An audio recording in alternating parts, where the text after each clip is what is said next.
The man sitting on Sunset Boulevard looked destroyed, torn jacket, dirty face, empty cup in front of him. But what nobody knew was about to shake the entire world. December 1st, 2023, Los Angeles, California. For 30 days, this homeless man had been invisible. People walked past him, ignored him, stepped over him. But here's the thing. Nobody realized. This wasn't just any homeless person. This was Justin Bieber. Let me tell you how this happened. November 2023. Justin had just finished his Justice World Tour. 142 shows, 78 cities, millions of screaming fans. But something was eating him alive, something he couldn't shake. During a meet and greet in Toronto, a 14-year-old girl had asked him a question. A simple question that changed everything. The girl had looked at him with tears in her eyes and asked about his song, Lonely. She wanted to know if he really understood what it felt like to be invisible. To be nothing. To have nobody care if you existed or not.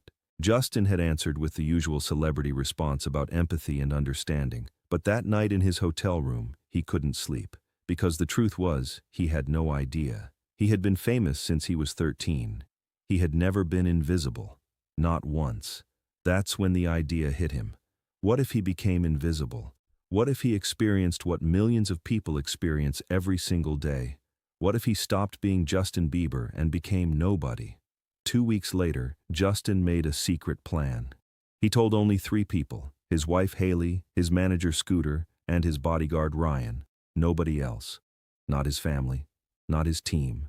Nobody. The plan was simple but extreme. 30 days. Completely homeless. No money, no phone, no identity. Just him and the streets of Los Angeles. On December 1st at 6 a.m., Justin walked out of a costume trailer looking unrecognizable. Professional makeup artists had aged his face, added scars, dirtied his skin. His hair was matted and greasy. His clothes were torn and stained. Even his own mother wouldn't recognize him. Ryan dropped him off on Sunset Boulevard with nothing. Just the clothes on his back and a hidden body camera disguised as a button. The camera would record everything. Every interaction, every rejection, every moment of invisibility. And then Justin sat down on the cold concrete and waited. Day 1 was the hardest. 247 people walked past him in the first 6 hours. Not one person looked at him. Not one. They looked at their phones. They looked at the sky. They looked at storefronts, but they never looked at him. Justin tried making eye contact. Nothing. He tried saying good morning. People walked faster. One woman actually crossed the street to avoid him. By nightfall, Justin was shaking. Not from cold, from shock. This was real invisibility. This was what it felt like to be erased from society. Day 3 brought the first moment of cruelty. A group of teenagers walked past. One of them kicked Justin's cup. Coins scattered everywhere. They laughed. They actually laughed. Justin sat there frozen as his change rolled into the gutter. Day 5 was when the hunger became unbearable. Justin hadn't eaten in 36 hours. His stomach was screaming. He found half a sandwich in a trash can behind a restaurant. He ate it. Justin Bieber, worth $300 million eating garbage. But here's where the story takes a turn. Day 7. A little girl stopped. She couldn't have been more than 8 years old. Her mother tried to pull her away, but the girl resisted. She reached into her backpack and pulled out her lunch. A peanut butter sandwich. She placed it next to Justin and smiled. Then she left.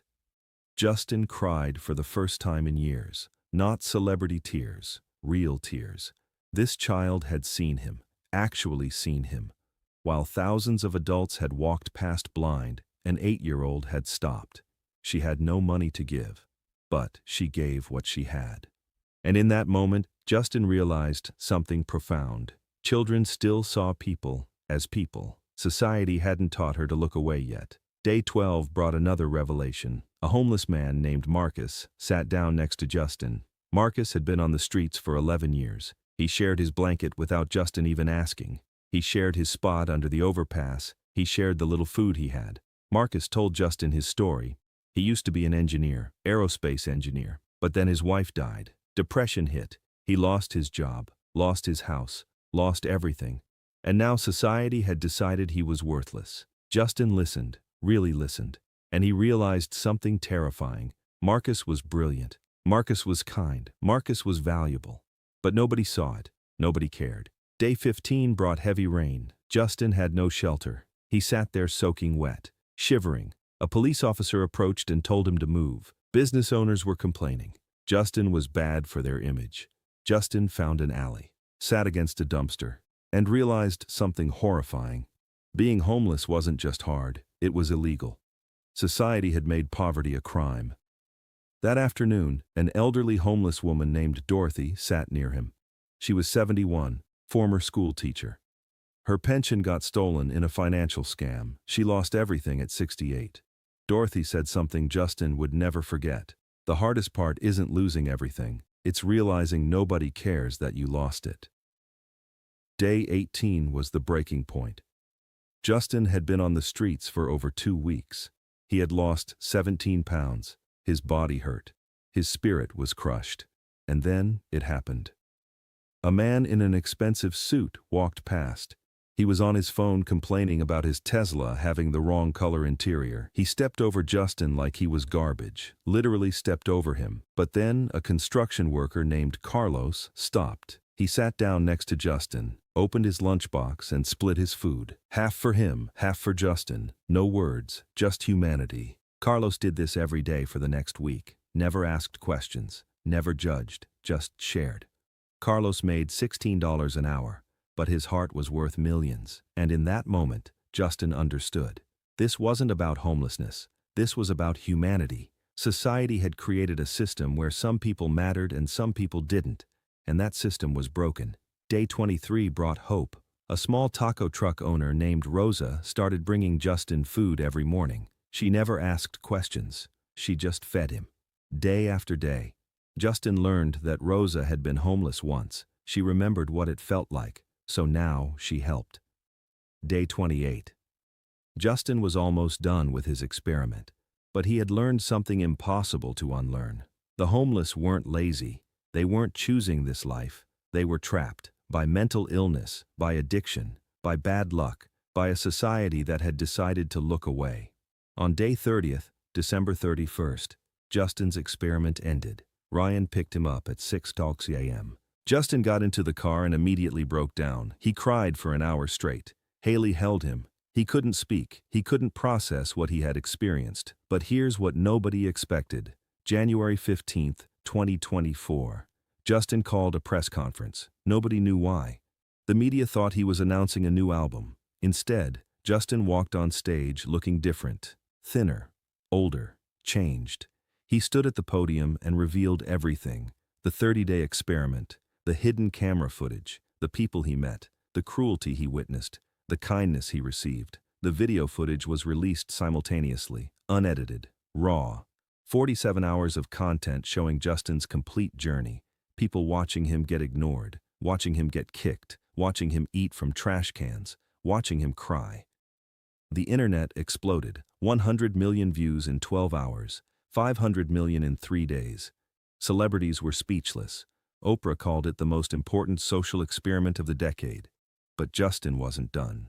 He announced the creation of the Invisible Foundation. Starting capital, $50 million from his own money. The mission was simple: make the invisible visible. The foundation would do 3 things. First, mental health services for every homeless person in Los Angeles. Free, no questions asked. Second, job training and placement programs. Third, transitional housing with support systems. But here's the most incredible part. Justin had found Marcus, his friend from the streets, the aerospace engineer who society had forgotten. Justin hired him, not as charity, as the foundation's chief operations officer, because Marcus understood the system from the inside. Within 6 months, the Invisible Foundation had helped 2,147 people, with real jobs, real homes, real futures. But the stories behind those numbers were what really mattered. James, a military veteran with PTSD, went from 6 years homeless to peer counselor helping other veterans. Michelle, a single mother living in her car, became a junior programmer making $65,000 a year. David, who aged out of foster care at 18, now studies engineering at community college. Every single story proved the same thing. People weren't homeless because they were broken. They were broken because they were homeless. Rosa, the taco truck owner who fed Justin, received a grant to expand her business. She now runs 3 trucks and employs formerly homeless people, giving them the same chance someone once gave her. The little girl who gave Justin her sandwich? Her family was struggling too. Justin found them and paid off their mortgage. Anonymously at first, but her mother found out and started her own Pay It Forward movement in their community. Major companies started partnering with the foundation. Google, Apple, Microsoft. They created job programs specifically for people experiencing homelessness.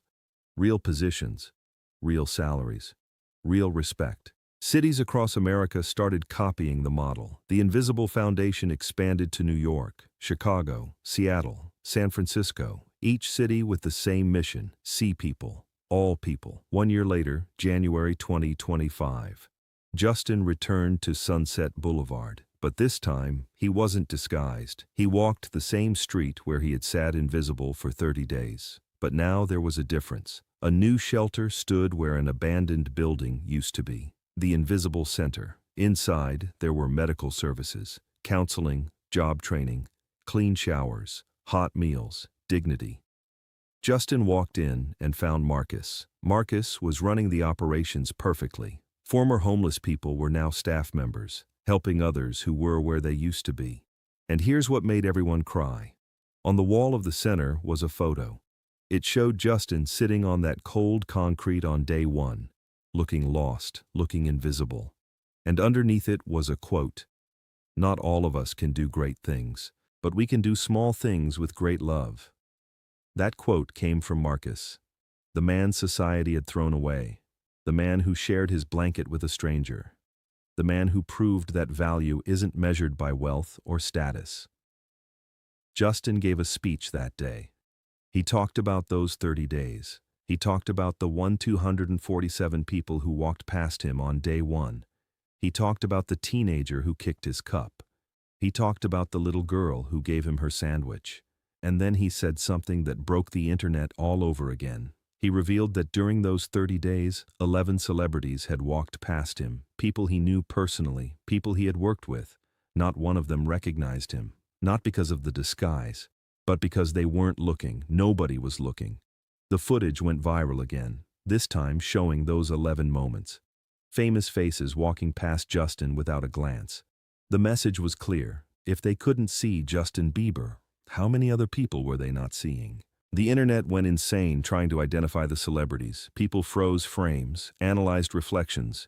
Within 48 hours, all 11 were identified. The pressure was massive. The shame was real. One of them was caught on camera the next day and broke down crying. Another deleted all their social media. Those celebrities responded. Every single one of them joined the Invisible Foundation. They donated money. They volunteered. They showed up. Because Justin had exposed something they couldn't ignore anymore. Today in 2024, the Invisible Foundation operates in 23 cities. It has helped over 15,000 people transition off the streets. The success rate is 76%, far higher than any government program. Marcus is now a national speaker. He tells his story. He tells Justin's story. He tells the story of everyone who society stopped seeing, and people listen. Rosa expanded to 12 food trucks, all staffed by people the foundation helped, serving food to communities that need it, proving that second chances work. The little girl who gave Justin her sandwich is now 9 years old. She started a program at her school where kids pack lunches for homeless people. 47 schools across California copied her idea. Kids helping kids learn to see people. And Justin? He goes back to the streets regularly, not disguised, just himself, talking to people, learning names, sharing meals, remembering what those 30 days taught him. He never forgot the feeling of being invisible, the feeling of being stepped over, the feeling of society deciding he didn't matter. And he made sure he would never let anyone feel that way again. The experiment that was supposed to last 30 days changed millions of lives because one person decided to stop being famous and start being human.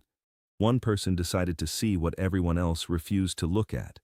And in doing so, Justin Bieber proved something the world needed to remember. Every person matters. Every single one. The invisible are only invisible because we choose not to see them. If this story moved you, remember that you can make someone visible today. A smile, eye contact, a conversation. It costs nothing, but it means everything. Share this story with someone who needs to remember that kindness changes the world. And never forget, the people we ignore today might be the angels we need tomorrow.